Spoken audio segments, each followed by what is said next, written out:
Good evening, and welcome back to our second in the news of the semester. My name is Ashley Chung, and it is my privilege to welcome Secretary William S. Cohen to Colby College. Secretary Cohen represented Maine in the U.S. House of Representatives from 1973 to 1979 and in the U.S. Senate from 1979 to 1997. As a freshman Republican congressman, he served on the House Judiciary Committee during Watergate and cast a decisive vote to impeach President Nixon, an early example of his commitment to constitutional duty over party loyalty. In 1997, President Clinton appointed him Secretary of Defense, marking the first time a president selected an elected official from the opposing party to serve in a cabinet position. As Secretary of Defense, Cohen oversaw American military operations and met with leaders across more than 60 countries. At a time when bipartisan leadership has become increasingly rare, his career reminds us of the importance of putting country above party. Joining him tonight to guide our discussion are Professor and Dean of Faculty John Turner, as well as Declan Deneen, co-president of the class of 2026. Please join me in welcoming Secretary William S. Cohen.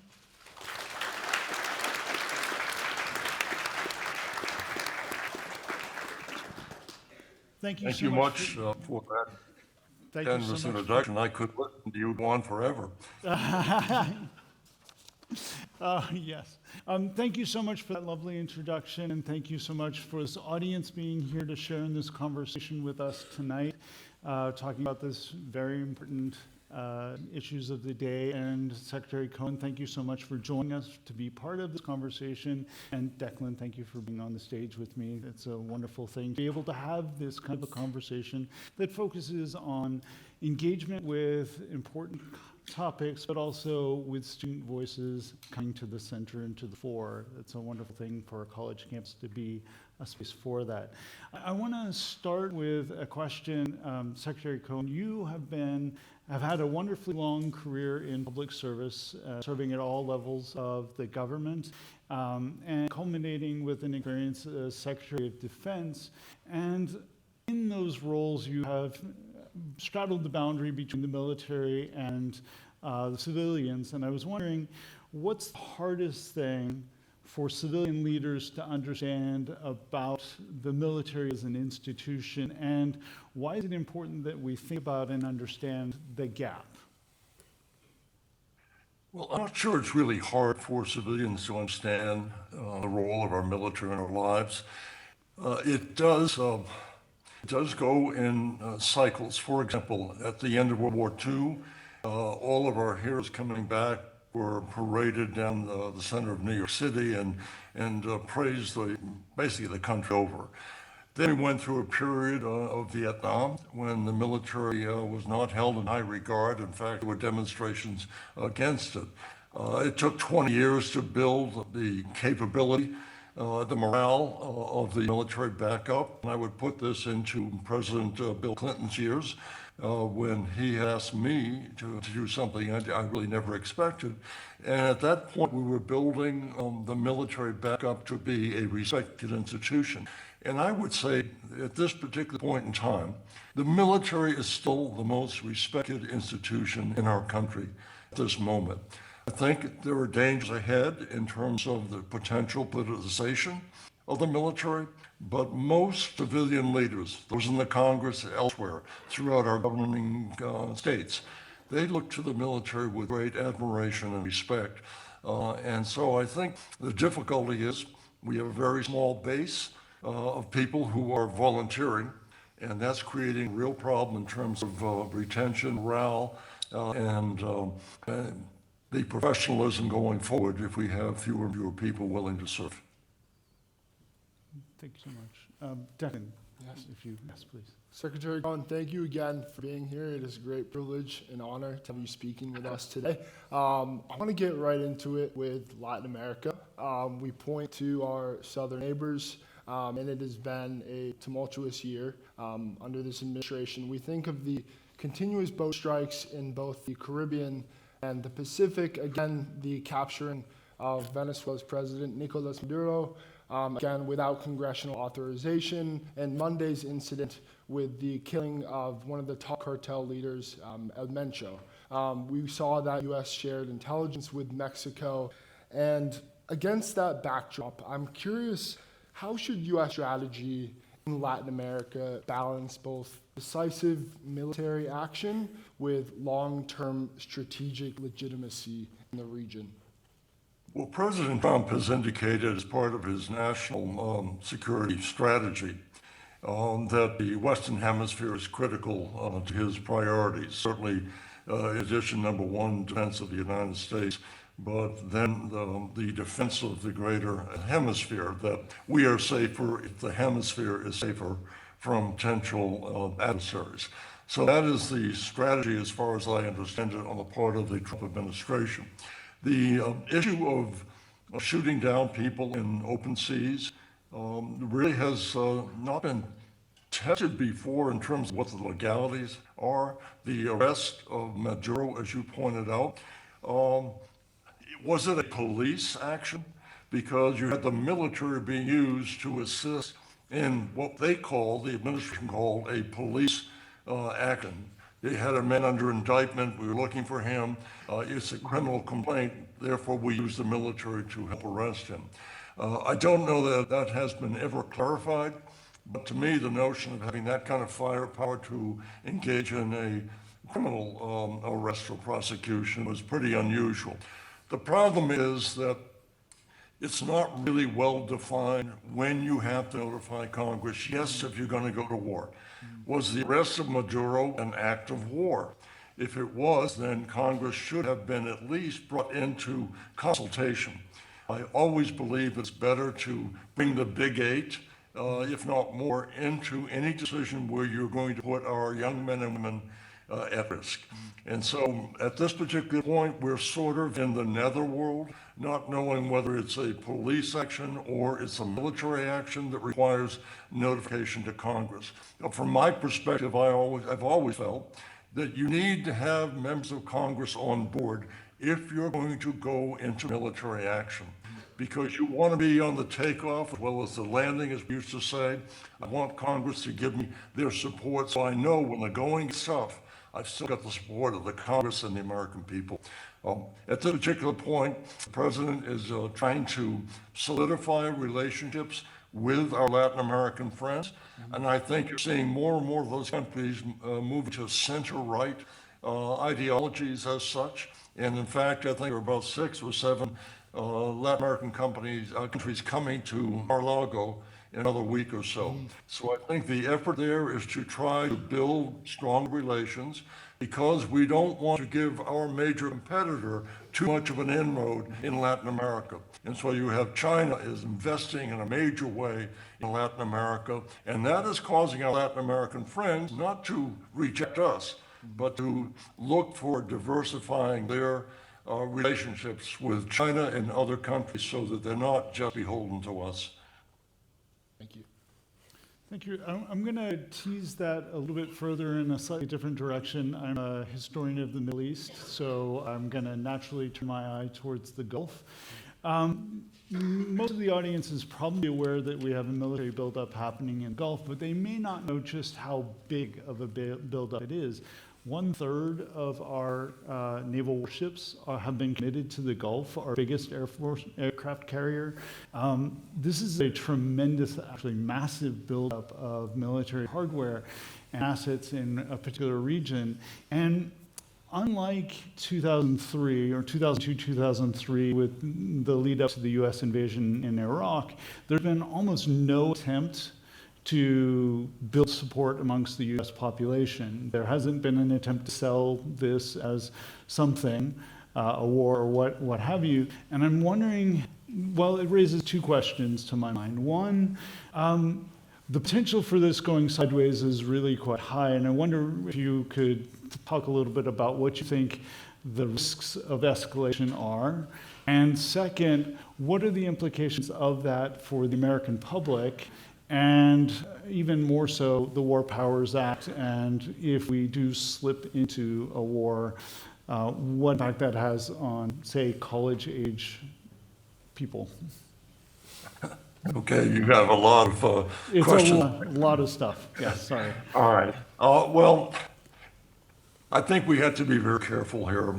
The notion that is sort of inconsistent, to say the least, or ironic. We had President Trump, who wants to prosecute the former chairman of the Joint Chiefs, Chairman Milley, for having placed a call to his Chinese counterpart saying, we're not planning to strike you. Things are looking pretty crazy over here, but we're not planning to strike. And so the president has felt that that is traitorous or treason on behalf of the former chairman. And yet here we have the president telling the Iranians, we're going to attack you in 10 days, if not sooner. So be prepared. And so there's an irony in this in terms of how we're handling our public diplomacy as such. I think President Trump is trying to use what he likes, leverage, saying, hey, we're coming at you unless you agree to give up all intents of ever acquiring a nuclear weapon. And if you don't do that, I'm going to unload on you. So we're now backing into a situation. There is very little discussion amongst the public, very little discussion in Congress, frankly. And I would say that principally on the part of the Republican Party, there are some, but most are remaining quiet for the moment.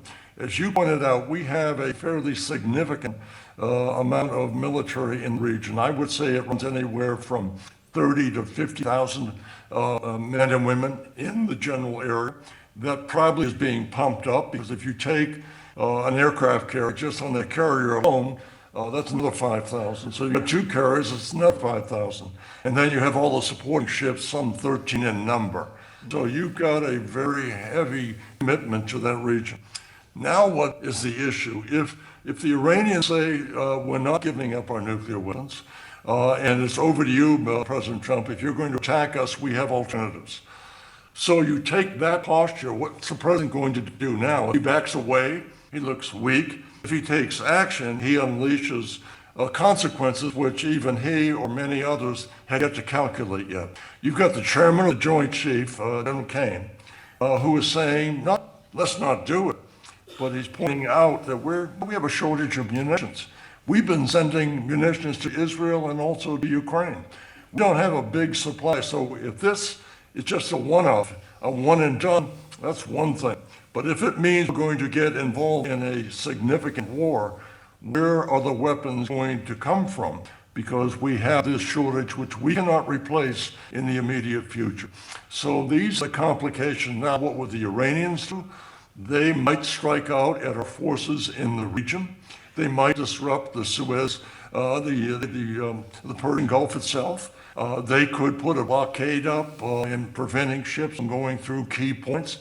Oil would skyrocket in terms of price. That will have a major impact on the global economy. So all of these are involved in this calculation, which is one reason I've said we need to bring members of Congress in so it's not simply an executive decision. And then when things go awry, if they go awry, and we start losing people, suddenly the Congress says, hey, wait a minute, you didn't consult with us, it's your fault. We don't want to have a blame game take place, not when you're involving the young men and women who are defending our freedom. So I think it's best if the president consults with Congress. I know from past experience that when President Bush 41 was getting ready to attack Saddam Hussein, Osama bin Laden, he said, I have enough, Saddam Hussein, I have enough power through the United Nations, enough authority from the UN. And I recall having a private conversation with him. I said, Mr. President, I don't swear allegiance to the United Nations, only to the U.S. Constitution. You need to come to Congress. And President Bush 41 finally did. And so he had the support of the Congress and the country at that time. I know it's a long answer, and you told me to keep it 1 to 3 minutes, which is cruel and unusual punishment under the Constitution. You cannot have a former senator to confine his remarks to 2 minutes, 3 minutes.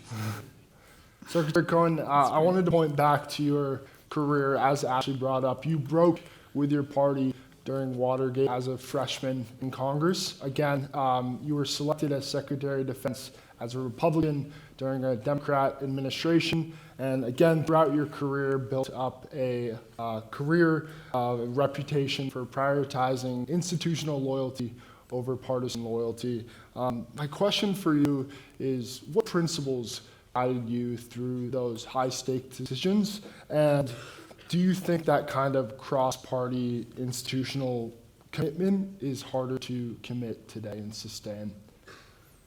I think it's going to be very hard to go back to those days. I had the good fortune of coming up through the ranks as President Nixon, and as you mentioned, the Watergate. But there were Republicans who were willing to say, Mr. President, you're not above the law. You cannot engage in calling upon the CIA to suppress an FBI investigation. You cannot create an enemies list. You cannot pay bribery to witnesses to keep them quiet, etc. So once the facts became clear, we had Republicans who joined with the majority of Democrats to say this is conduct is totally antithetical to what we believe in, that no person, president or king, is above the law. We're seeing even in London now, no prince is above the law as well. So I came up during that time when Republicans were willing to join Democrats on issues that are fundamental to our philosophy. Rule of law, a strong national defense, fiscal rationale. But we had these principles that held us together. Democrats have one view of governance, Republicans another. Republicans are more laissez-faire. Let the market decide. We've got this tremendous talent, innovative, creative American people. Let them loose. Let them create and free from the hand of government on top of their shoulders. And the Democrats would say, well, look, we want the most for the American people as well, but you can't have just the rich and the super rich and everybody else left behind. And you can't have drilling into our energy sources and not be concerned about the health of the planet and those of the human beings across the planet. So you have to meet somewhere towards the middle. That's just the reality of the life that we're living. You can't plant your flag in the one on each end of the two end zones, and then hope to have a governance. And so I've always felt, yes, hang tough to the principles you believe in, but basically we all believe in the same thing. What's the best way of producing greatest wealth for the greatest amount of people in our country, and hopefully in other parts of the world? And so that's the guiding principle that I've always followed, and there was a time when that was enough, and that no longer exists today. And I'm sorry, we are where we are, but there is an opportunity to change it as well. Thank you for that really thoughtful answer. I'm going to pull in an institutional direction, coming back to Iran, but from an American institutional perspective. You mentioned General Cohen earlier, who's chair of the Joint Chiefs of Staff, so that makes him the top general in the American military hierarchy. President Trump quoted him saying that a war with Iran would be easily won. And there was a story in the New York Times on Monday in which high-placed sources are quoted as saying, General Cohen did not say that. He had a much more nuanced take, and he said X, Y, and Z. And it's clear that the leak, for lack of a better word, not really a leak, was from the general staff. So someone in General Cohen's staff went and talked to a reporter and said, I didn't say that. I'm worrying about the implications. You had a lot of experience working with generals. You had a lot of experience as civilian leadership of the Department of Defense. What are the implications if we're hearing a general speaking indirectly to the public through the press? Well, based on my own experience, I find it hard to believe that a four-star general or any star general would tell the President of the United States, we can do this without any sweat. No problem. In and out, very little risk of casualties for us. I don't know any general that I've ever worked with would do that. So I'm just making an assumption now. I have no basis for a fact, but I assume that somebody on the staff is trying to get the word out saying, hey, this is more complicated. This is more complicated than it looks.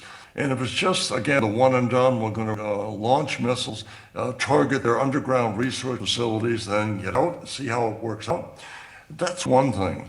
But if you're talking about waging war against Iran, and you're saying we can do it easily without any consequence, I find it very difficult to believe that will be the case. So I think that you don't want to have the chairman of the Joint Chiefs publicly or even privately confront the president and say, no, you're wrong on this. What he is to do is the senior military advisor to the president saying, look, here are the complications. Here's what happens day one. If it doesn't go well, there's day two, day three. Here's how it could all unfold. We have to have planning. Say, what if? What if it goes sideways? What do we do then, boss? So the commander-in-chief needs to have those options laid out for him or her in the future to say, okay, here are the 5 or 10 things I have to know. But I think I've never known a general who would say, we can do this easily. Anytime you're going to put your men and women at risk, and they are at risk in that region, you put them at risk, you have to have a very clear plan on what you're doing, what the consequences would be. And I don't know any general would say, easily done, Mr. President. Thank you for that. I do want to ask about NATO. And again, a part of your career, you did tremendous work in building up NATO in Eastern Europe in post-Cold War era. And thinking about NATO today, we just hit, as of yesterday, the 4th year of the Russia and Ukraine war. And again, we are expanding NATO's defense budget by each country to 5% by 2035. I'm curious just generally across the board, the role of NATO today and its importance under this administration and moving into its next decade as well. Well, this has been a perennial question. Will NATO, whether NATO will wither or not? We've always gone through these cycles of questioning NATO's ability to raise the kind of defense capabilities that each nation should be participating in. We need to give President Trump credit on this one big issue. From my time at the Pentagon to some of my colleagues, George Robertson, he's former head of NATO as well. We've tried to get the NATO countries to increase their budgets, their defense budgets. It's been very hard to do. They've done it under some urging, but not very much. President Trump came in and said, no, we're going to raise it or we're getting out. No. So he's done something very positive. I don't necessarily agree with the manner in which he achieves it, or denigrating our allies, or calling them losers or weak, or feeding off the U.S. I believe you can achieve at least your goal without insulting people. So, but he does deserve credit for changing the understanding on the part of the NATO members. We're not going to carry the whole load here. We've been carrying 75% of it, no longer. So he's to get credit for that. But in the meantime, he does not hold NATO, it seems to me, in the highest regard. This is the greatest military, political institution that we've had in the history of this world. You've never had this kind of a group of nations believing in the ideals of freedom and justice and every person having his due. You've never had that before for this length of time. And so I think we have to take real care and not insult them. Say, you haven't measured up in the past, you're doing it now, great. And by the way, Article 5, if you're attacked, we're with you. Just as you said, when we were attacked in 9/11, you were with us. And so I think the NATO institution is more important than ever.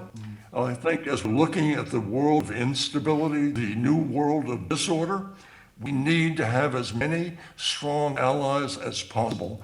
Because if we start discarding them and saying you're irrelevant, you're no longer needed, you're on your own, and you have many of the NATO countries now, Germany and others, France, saying we can no longer rely upon you.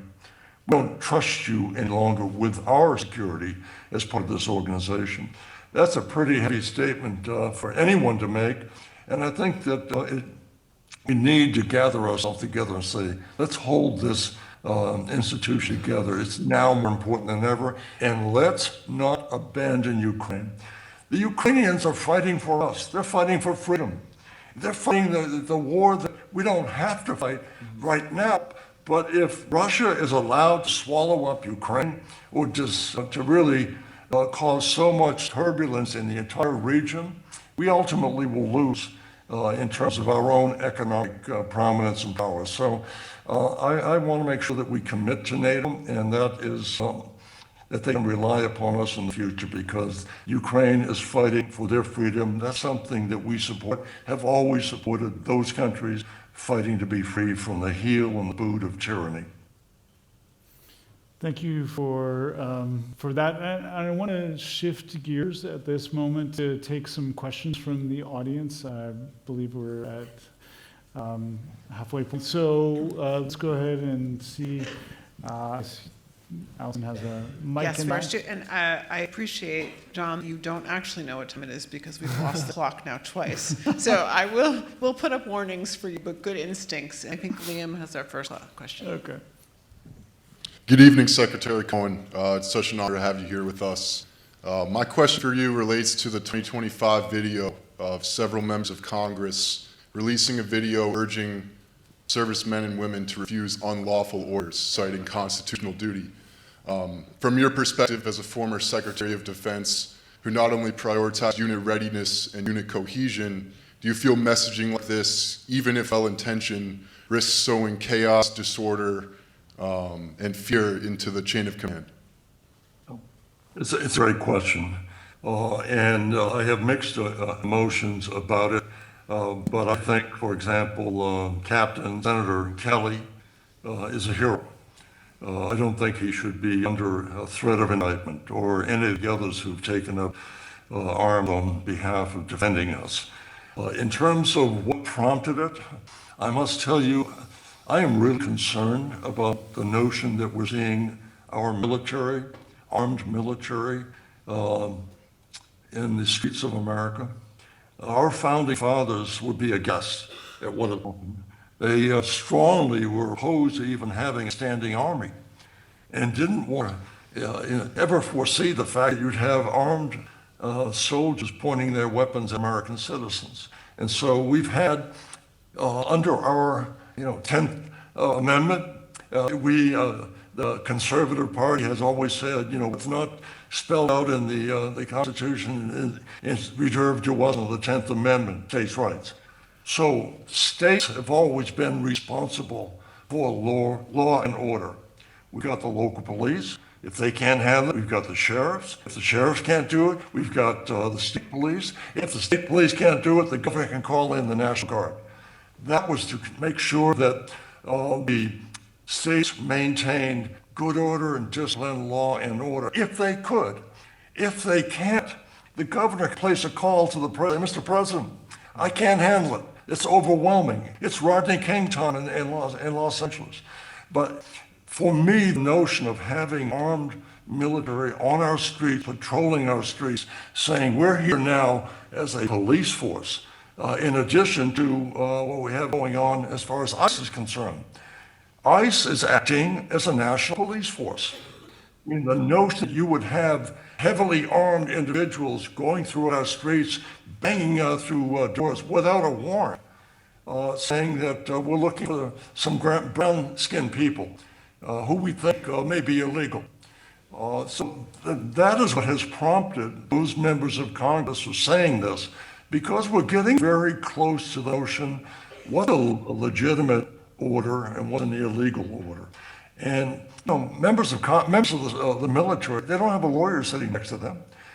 They did have an office of legal authority in the Pentagon. That's been abolished practically. So we're in a situation now where we are seeing armed military soldiers parading around the streets, and we're getting comfortable with it. And that's something we should never want to do. We don't want to have armed soldiers pointing their rifles at American citizens who are demonstrating peacefully. If it gets out of control, you got the police, the sheriffs, the state police, and the National Guard. That's the way the system has worked. That's the way I hope it'll work in the future. And as far as those members calling out, whatever their motive was, it does have the capacity to cause some doubt in the minds of the military. Say, what do I do, boss? I've got these people out here telling me not to follow an illegal order. Well, that's the rule. That's the Uniform Code of Military Justice rule. So they're just stating the rule, which the current Secretary of Defense also cited it 3 or 4 years ago. It's a difficult one. I know why they're doing it in terms of trying to alert the military. You don't have a lawyer. You know in your heart of hearts if something is fundamentally unlawful in your own mind, you don't have to follow it. That's the law. Thank you. Let's look around for another question. Yeah.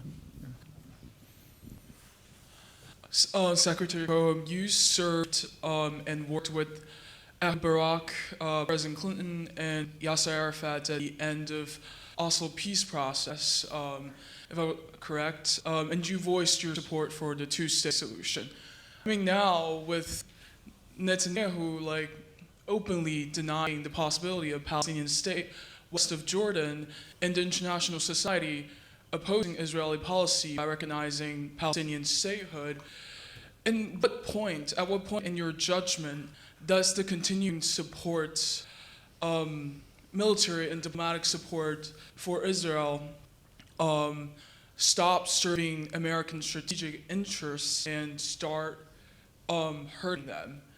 And, looking at, President Trump's 20-point plan, the Board of Peace, if that already did, what do you think is the next course of action for America to take to ensure its interests in the Middle East?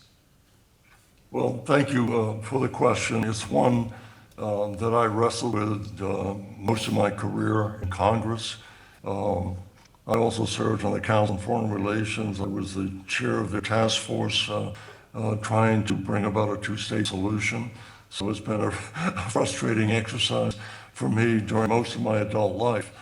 I firmly believe that there'll never be peace in the Middle East as long as the Palestinians don't have an opportunity to have their own state, their own governance, their own ability to function as free people. I believe that the Israelis are making a mistake in not picking up on what President Trump is trying to do in terms of bringing Saudi Arabia into the process. Again, President Trump gets credit for the Abraham Accords, trying to bring the Arab countries together with the United States and support Israel and its right to exist. The opportunity to bring Saudi Arabia in particular, and the UAE, possibly Qatar, Oman, and all the other Middle Eastern countries. If you could bring them under the peace umbrella, then that would isolate certainly Hamas. It would isolate Iran even more so. It would allow Israel to know they are surrounded not by enemies, but by people who share the same goal, providing Palestinian rights and making sure that Israel's security is never compromised. So that's the goal. I don't know that it can be achieved. The Israelis right now, Prime Minister Netanyahu, for a variety of reasons, doesn't see it to be in his interest, thinking he can trust any proposal that allows any foreign countries to participate in the security interests of the Israelis. So I don't know that he will ever see or support a two-state solution. He's been very reluctant to do so. He's members of the far right who said he'll bring about the collapse of the government if he does so. He has a real personal interest, obviously. He might end up being tried for what took place on October 6th. And so he has an interest in staying in power. So I think he's passing up an opportunity if he doesn't join in to do something to give Palestinians the right of statehood. And I think that can be done. It'll take time. You have to have new leadership on the part of the Palestinian Authority. Hamas is not going to be trusted by anybody. And so if you get the major Arab countries to start looking at individuals they can support, and they have the money to start pouring into Gaza, the way of rebuilding it, into the West Bank, so that there is hope there for hundreds of thousands of Palestinians who are living in a state of despair right now. There's an opportunity for Israel to really take advantage and have a future without fear of all their neighbors, as they might if they don't have us. Let's see. Oh. I say I've answered all your questions. Secretary Cohen, thank you so much for speaking with us tonight. I'm just curious what similarities you see between your Operation Desert Fox and the continued U.S. engagement with Iran. What, if any, lessons can be taken from that and applied now in the Trump administration's non-proliferation efforts? Well, the Desert Fox operation was very limited. It came about after Saddam Hussein refused to allow the inspectors to do their job, and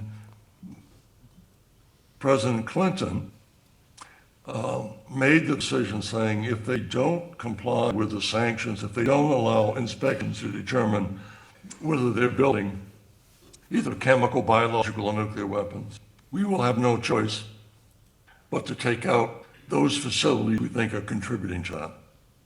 We had a plan to go forward at one point. In fact, we had planes taking off on the tarmac. Saddam raised his hand and said, wait a minute, I'll let the inspectors come back in. And so the inspectors came back in. They were given a period of 30 days to see whether Saddam was going to comply or not comply. At the end of the 30 days, the committee at that point, I think it was Mr. Butler who was an Australian, found a report with us saying they hadn't complied. And so at that point, the president had no choice but to authorize the strike against those facilities that were producing weapons, armaments, and what we thought suspected sites for chemical weapons possibilities. So that was very limited, it was targeted, and it was after great deliberation. We also, by the way, I had to go up to Capitol Hill and explain to a closed session of Congress why we were attacking, because it was raised by Republicans, actually. The Republicans said, oh, this is wag the dog. They're using this to displace concern about the Monica Lewinsky scandal at that point. So this is the Clinton administration using war as a diversion of our attention on the scandal. And I was requested to go to the Hill. I was happy to do so. And I, along with the chairman of the Joint Chiefs, the CIA director, went up to Capitol Hill. I spent 3 hours. And I outlined exactly why we had come to that particular point. And I was asked the question, do you think we should postpone the hearings on impeachment tomorrow? And I said, I really don't care what decision you make on this. It's totally irrelevant to me. We took a decision based upon the need to take action. What you want to do is up to you. And so once I said that, they were quite satisfied that they're going to do what they wanted to do. Well, the lesson there is we took action in order to enforce sanctions. There are lessons involved in this as well. Again, very short attack, quite a bit of damage done. But this was very much in the mode of President Clinton. I'd like to go back and talk about him now, because we were very concerned about something called collateral damage. And that's a nice word, means killing innocent people. And when we were going to war, anytime we used military action, we would meet with President Clinton 2 or 3 times a week. And we'd go over a list of targets, say over when Bosnia and during the the Balkans. We would go over a list of targets and saying, what munition is going to be used? What's the target? What time of day? What are the capabilities of hitting innocent people? And he would go over every target to make sure we did our level best to make sure we only hit military targets if at all possible. And so that's one president looking at use of military power, being aware that we have to be concerned that we don't create more, quote, terrorists than we're killing, that we're not harming individuals, that we're trying to enforce a rule that we can stand behind, that the UN will stand behind, that the American people will stand behind. And unless you do that, then you're running a risk. If you take an operation, let's say against Iran, President Trump may decide to use military force. I think initially it'll probably be limited if he does, but if he doesn't, then we're into a world in which all of the calculations start to unfold, and no one can tell you exactly how it will end.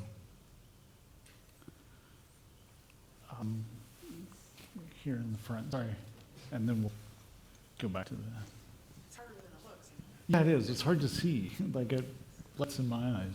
Hello, Secretary Cohen. My name is Claire, and I'm a senior studying government. I would like to ask you a question about China.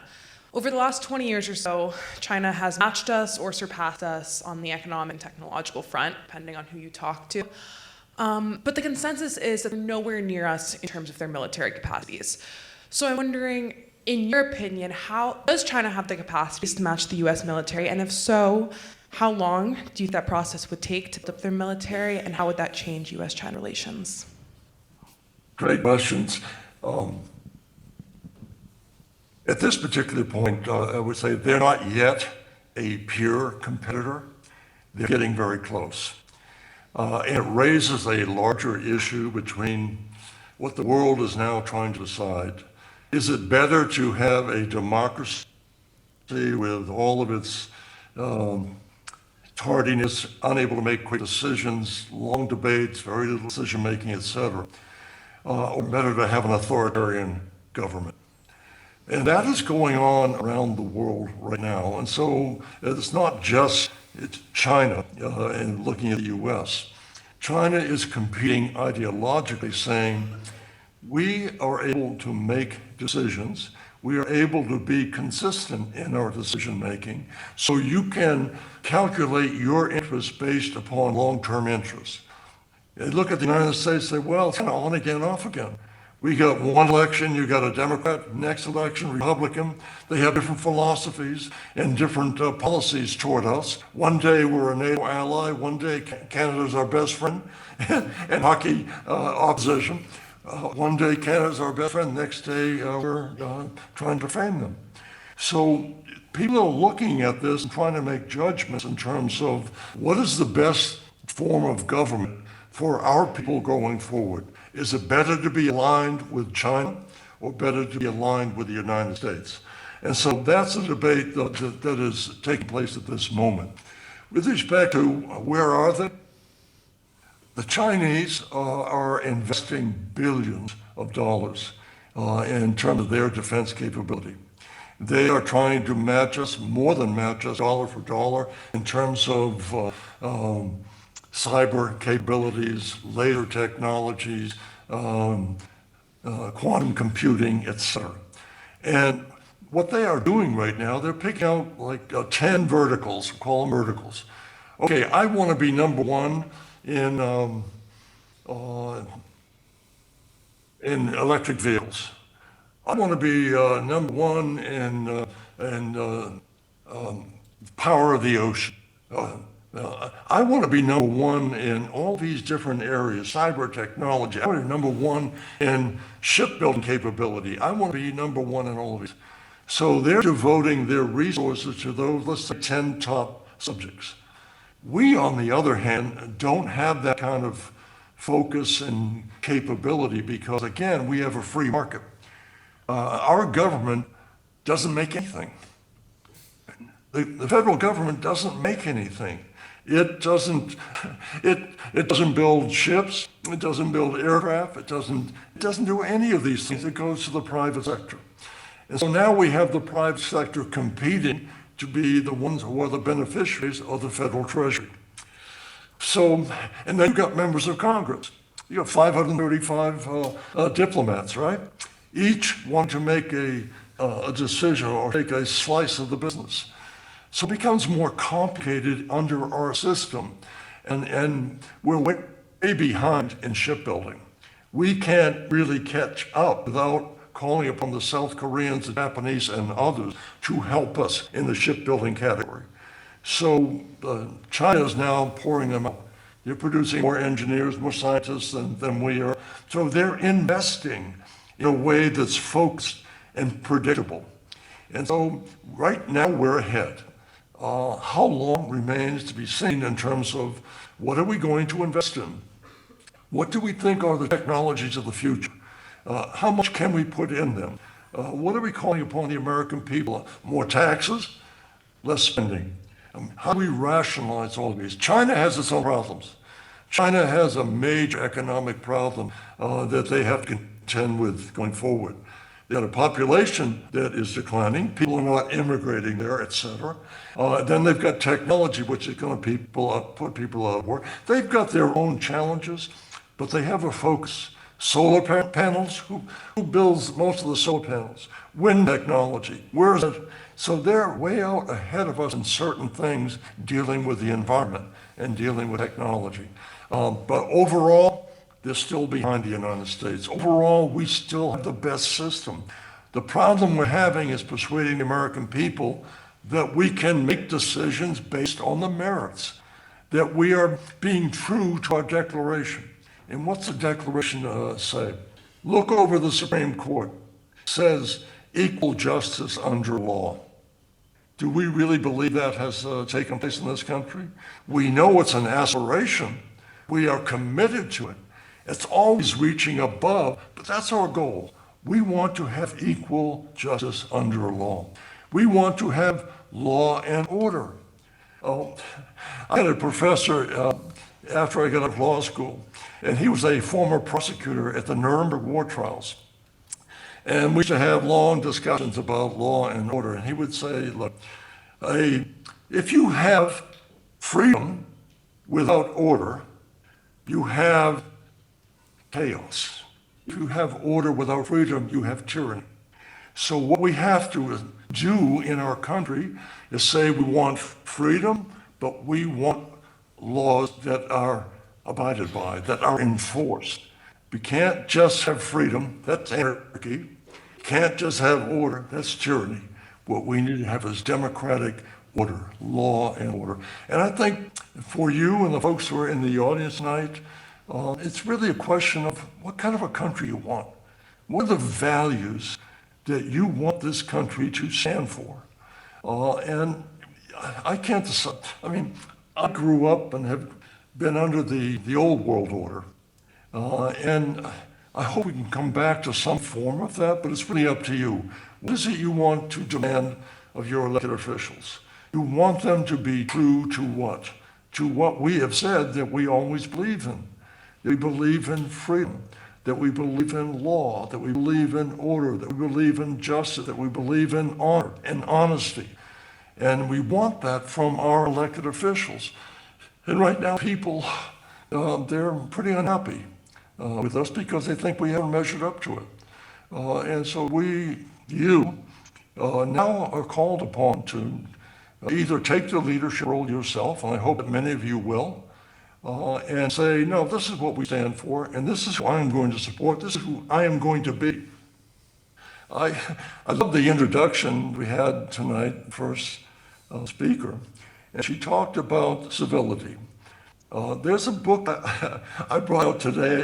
It's my favorite little book. I don't know if you can see it. It's about half the size of a regular book, and it's only 30 pages. It is George Washington, Rules of Civility and Decent Behavior in Company and Conversation. And I read that from time to time. There are 110 rules. And number 110 is as follows. Labor to keep in your breast that little celestial light called conscience. Labor to keep in your breast that little celestial light called conscience. That's what we need to do as far as elected officials. Elected officials, they are fiduciaries. We're trustees. And as a trustee, we owe you something more. One of the former justices said, a trustee owes you something higher than the morals of the marketplace. We want a trustee to be above the morals of the marketplace. We want it to be the punctilio of an honor, the most sensitive. And so we want to hold our elected officials to an honor that's as high as can be. And when we see somebody falling down from that, we see somebody abusing that, when we see power being corrupted, we have to speak out and say, no, not in my name. And so I'm just hoping that as you continue your education at a great college, you have an opportunity going forward to say, I've got freedom. I want to participate in helping to shape the life ahead for me. I want to be a contributor. I want to be a leader or someone I believe in following. But this is what I want. I want this country to stand for something that's bigger than we are individually. I want us to reach and say, we're up here. The reason that we have been so respected and admired is that we stand for something different. And I'll close with this. I was in South Korea back in 2008, just about election time. And I was sitting at a table with, there were former heads of state there. And the South Korean cabinet was sitting at our tables. And I had a young cabinet officer sitting next to me. And he said, you know, if Barack Obama gets elected, it'll mean the reaffirmation of the American dream. I said, whoa, pretty heavy. Reaffirmation of the American dream. I said, well, no, every country wants that, the reaffirmation of their dream. And he said, I said, why do you say this?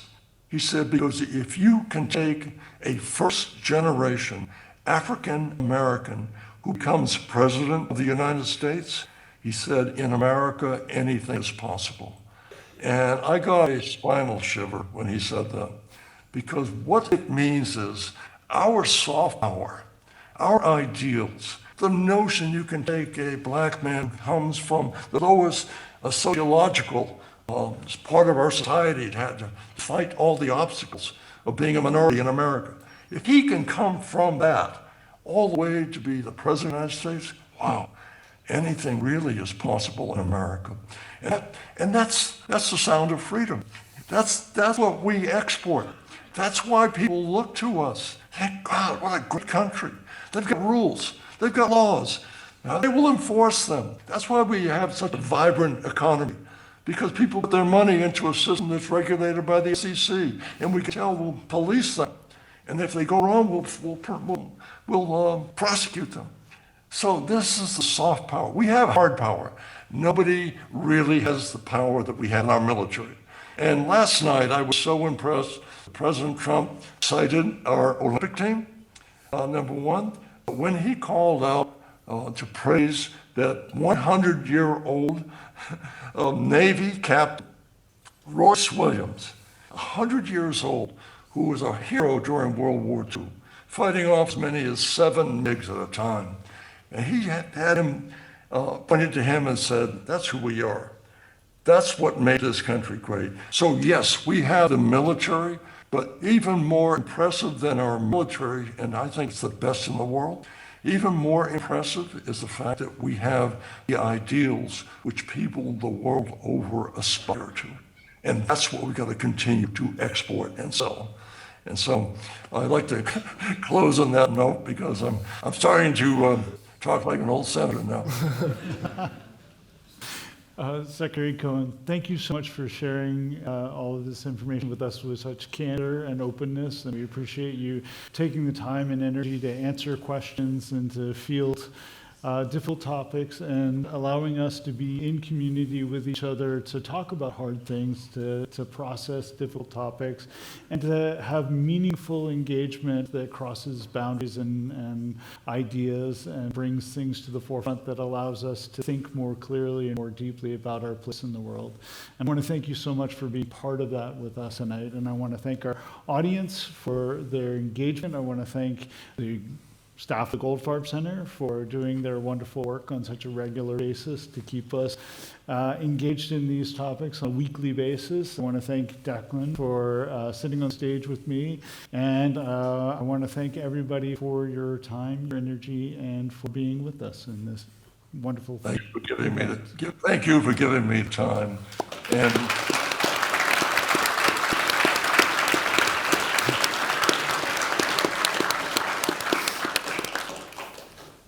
thank you so much. I think Allison has something. Thank you all so much. It's been a wonderful evening. I think we did go through all the food, so no more food. And Secretary Cohen, it was a pure delight, so thank you for being with us. We'll see you all next week, next Wednesday. Bye.